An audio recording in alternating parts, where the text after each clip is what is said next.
नमस्कार। आइए सुनते हैं सुभद्रा कुमारी चौहान की लिखी कहानी थाती। क्यों रोती हूँ? इसे नाहक पूछ मेरे जले पर नमक न छिड़को, जरा ठहरो, जी भर के रो भी तो लेने दो। न जाने कितने दिनों बाद आज मुझे खुलकर रोने का अवसर मिला है। मुझे रोने में सुख मिलता है, शांति मिलती है, इसलिए तो रोती हूँ। रहने दो, इसमें बाधा न डालो, रोने दो। क्या कहा? किसके लिए रोती हूँ? आह, इसे सुनकर तुम क्या करोगे? इससे तुम्हें कुछ लाभ न होगा। पूछे ही न तो अच्छा है। मेरी यह पीड़ा ही तो मेरी संपत्ति है, जिसे मैं बड़ी सावधानी से अपने हृदय में छिपाए रहती हूँ। इतने पर भी सुनना चाहते हो तो लो कहती हूँ, किंतु देखो, जो कहूँ वही सुनना और कुछ न पूछना। वे एक धनवान माता पिता के बेटे थे। ईश्वर ने उन्हें अनुपम रूप दिया था। जैसा उनका कलेवर सुंदर था, उससे कहीं अधिक सुंदर था उनका हृदय। वे बड़े ही नेक, दयालु और उदार प्रकृति के पुरुष थे। गांव के बच्चों उन्हें देखते ही खुश हो जाते। बूढ़े आशीर्वाद की वर्षा करने लगते और स्त्री उन्हें अपना सच्चा भाई और हितु समझती, और नौजवान तो उनके इशारों पर नाचते थे। तात्पर्य यह है कि वे सभी के प्यारे थे और सभी पर उनका स्नेह था। मैं उन्हीं के गांव की बहू थी। मेरे पति वहीं प्राइमरी पाठशाला में मास्टर थे। घर में बूढ़ी सास थी, मेरे पति थे और मैं थी। महंगाई का जमाना था, बड़ी मुश्किल से गुजर होती थी। घर के प्राय सभी छोटे मोटे काम हाथ से ही करने पड़ते थे। एक दिन की बात है, मैं वैसे ही ब्याह करके आई थी।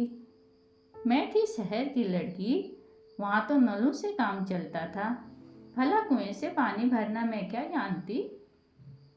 मेरी सास मुझे अपने साथ कुएं पर पानी भरना सिखा रही थी। अचानक न जाने कहाँ से वे आ गए और हंसकर बोले, क्या पानी भरने की शिक्षा दे रही हो माँ जी? आपने ऐसी अल्हड़ लड़की ब्याही ही क्यों, जिसे पानी भरना भी नहीं आता? मैंने घूंघट के भीतर ही जरा सा मुस्कुरा दिया। सास ने कहा, बेटा, इसे तो कुछ भी नहीं आता, बस रोटी भर अच्छा बना लेती है। न पीसना जाने न कूटना। गोबर से तो इसे जैसे घिन सी आती है। बड़ी मुश्किल से कहीं कंडे थापती है, उसके बाद 10 बार हाथ धोती है।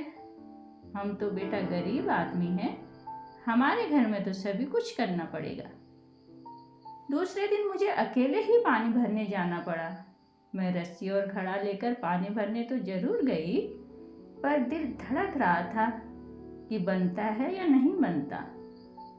न सांस थी और न ही कोई कुएं पर था। मैंने घूंघट खोल लिया और रस्सी को अच्छी तरह घड़े के मुंह पर बांधकर कुएं में डाल दिया। डब डब करके बड़ी देर में घड़े में कहीं पानी भरा। इसे खींचने लगी, किसी प्रकार खींचता ही न था। ज्यों ज्यों करके आधी रस्सी खींच पाई थी कि वे सामने से आते हुए दिखाई दिए। कुआं उनके अहाते के अंदर ही था और बंगले में जाने का रास्ता भी वहीं से था। सामने से वे आते दिखे तो लाज के मारे मैंने ज्यों ही घूंघट सरकाने के लिए हाथ से एक रस्सी छोड़ी तो अकेला दूसरा हाथ पानी से भरे घड़े का वजन संभाल न सका।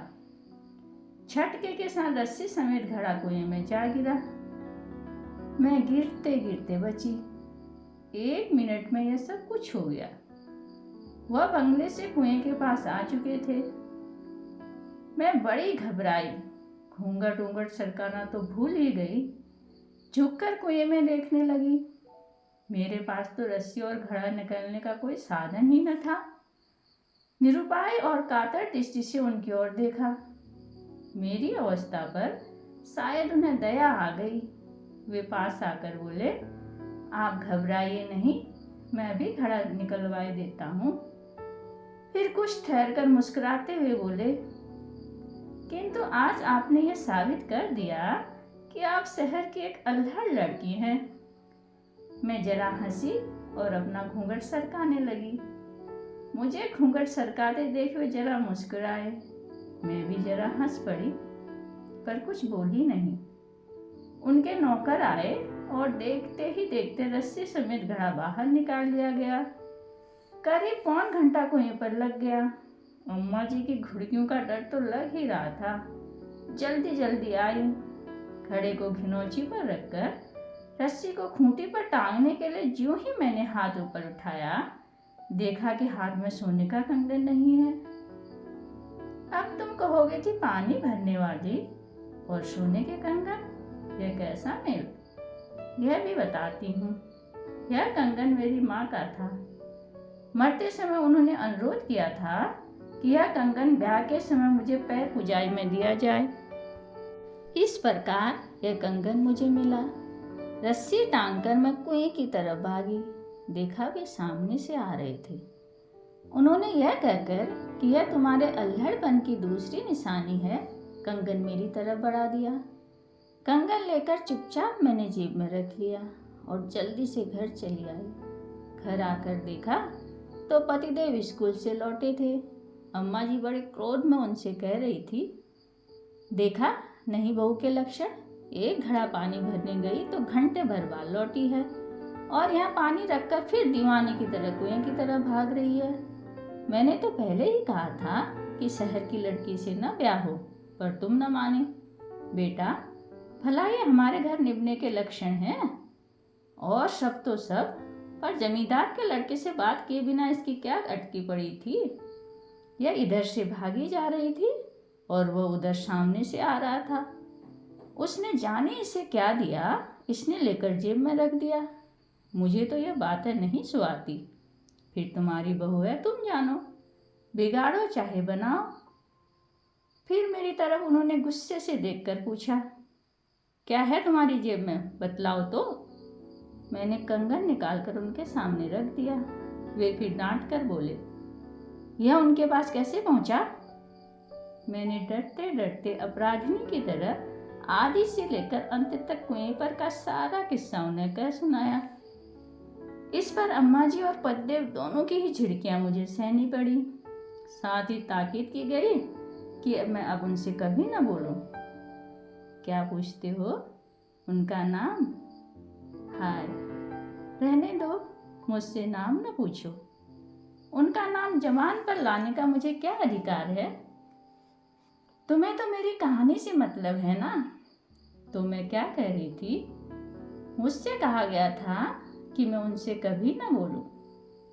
यदि ये लोग फिर मुझे उनसे बोलते देख लेंगे तो फिर मेरी कुशल नहीं। मैंने दीन भाव से कहा कि मुझसे घर के सारे काम करवा लो, परंतु कल से मैं पानी भरने न जाऊंगी। इस पर पतिदेव बिगड़ कर बोले, तुम पानी भरने न जाओगी तो मैं तुम्हें रानी बनाकर नहीं रख सकता। यहाँ तो जैसा हम करेंगे वैसा ही तुम्हें करना पड़ेगा।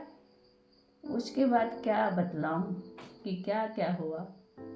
ज्यों ज्यों मुझे उनसे बोलने को रोका गया, त्यों त्यों एक बार उनसे बात करने के लिए मेरी उत्कंठा प्रबल होती गई, किंतु मेरी साथ कभी पूरी न हुई। वे जाते जाते एक दो बातें बोल दिया करते, जिसके उत्तर में मैं केवल हंस दिया करती, लेकिन लोग यह भी न सह सके और तिल का ताड़ बन गया। अब मुझ पर अनेक प्रकार के अत्याचार होने लगे। हर 2-4 दिन बाद मुझे मार भी पड़ती थी, परंतु मैं कर ही क्या सकती थी। मैं तो उनसे बोलती भी न थी और उनका बोलना बात करना मेरी शक्ति से परे था। उन्होंने मेरे से कभी ऐसी कोई बात नहीं की जो अनुचित कही जा सके। उन्हें तो शायद विधाता ने रोते हुओं को हंसा देने के लिए कला सिखाई थी। वे ऐसी मीठी चुटकी लेते, कभी हंसी की बात भी करते तो इतनी सभ्यता से, इतनी नबी तुली कि मैं चाहे कितनी ही दुखी क्यों न हूँ, चाहे कितने ही रंज में हूँ, हंसी आ ही जाती थी।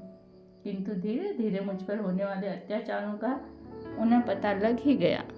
उनके दयालु हृदय को इससे बहुत गहरी चोट पहुंची। उस दिन अंतिम दिन था जब मैं पानी भरने गई।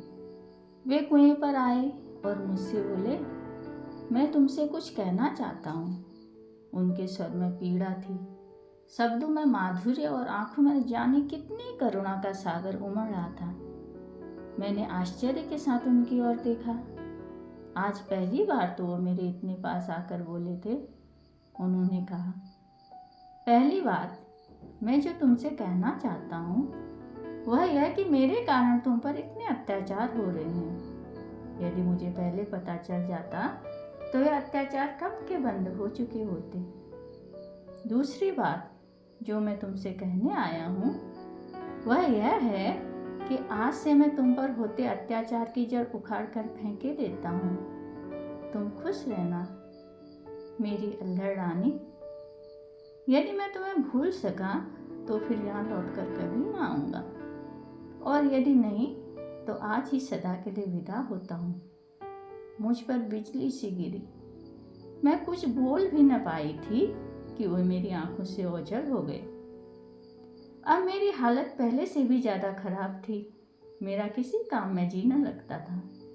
कलेजे में सदा एक आग सी सुलगा करती, परंतु मुझे खुलकर रोने का अधिकार न था। अब तो सभी लोग मुझे पागल कहते हैं। मैं कुछ भी करूं करने देते हैं। इसलिए तो आज खुलकर रो सकती हूँ और तुम्हें भी अपनी कहानी सुना सकती हूँ। किंतु क्या तुम यह बता सकोगे कि वे कहाँ हैं? मैं उन्हें एक बार देखना चाहती हूँ। मेरी यह पीड़ा, मेरा यह उन्माद उन्हीं का तो दिया हुआ है। यदि कोई सहृदय उनका बता दे तो मैं उनकी थाती उन्हीं को सौंप दूँ। दोस्तों, थाती शब्द का अर्थ होता है कठिन समय पर काम आने वाले बचाकर रखा धन या संचित जमा पूंजी, या किसी के विश्वास पर उसके पास रखी हुई वह चीज या धन जो उसके मांगने पर उसे वापस मिल सके। धन्यवाद।